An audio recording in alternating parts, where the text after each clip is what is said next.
एक जब मोहन भागवत जी का इंटरव्यू आया तो कुछ लोगों ने हेडलाइन इस तरह से बनाया कि राहुल गांधी का जवाब दिया मोहन भागवत जी ने, और कुछ लोगों ने यह चर्चा शुरू की कि आरएसएस तो स्वागत कर रही है यात्रा का, तो फिर आरएसएस के ऊपर जो है क्यों हमला किया जा रहा है। पहली, हम आरएसएस और बीजेपी को अलग अलग नहीं देखते हैं। हमारी समझदारी में आरएसएस जड़ है, बीजेपी उसका फल है। ये भ्रम हमारे मन में नहीं है। भले वो कहते हो कि हम सांस्कृतिक संगठन हैं, लेकिन उनकी पूरी की पूरी विचारधारा राजनीति पर आधारित है। और इस बात को हम यहां स्पष्ट करना चाहते हैं कि धर्म देश का है, सांप्रदायिकता देश का नहीं है। आरएसएस धर्म के प्रतीकों का इस्तेमाल करके सांप्रदायिक राजनीति कर रही है। उसका धर्म से कोई लेना देना नहीं है।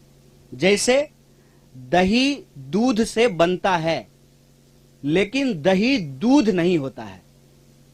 दोनों की प्रकृति अलग अलग होती है, नेचर अलग अलग होता है।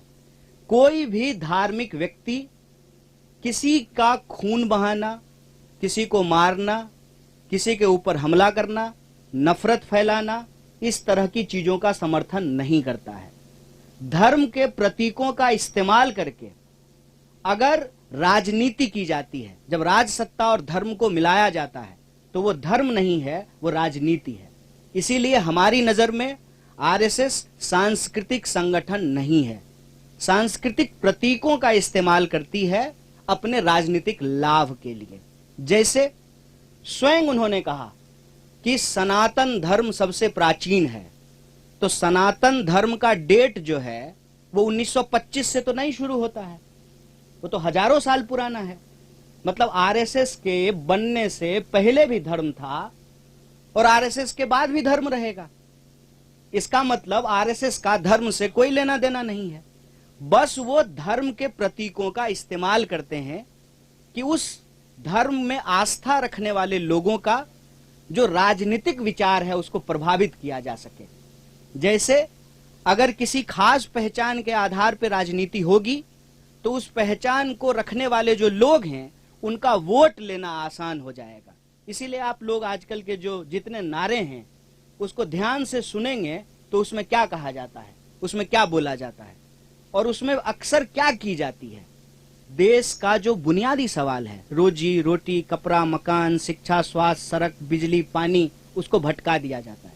और ये अंग्रेजों की चाल है, यह भी हमको समझना पड़ेगा।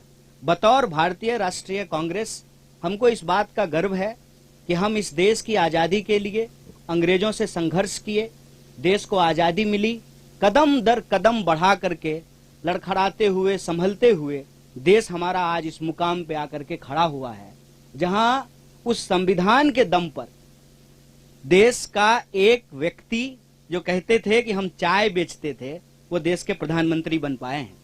तो सबसे सर्वोच्च जो है वो संविधान है और इस संविधान की रक्षा करना हमारी पार्टी का कर्तव्य है। और ये प्रश्न जो है हम पूछना चाहते हैं आरएसएस और बीजेपी से कि आप बताइए कि आप संविधान को मानते हैं कि नहीं मानते हैं।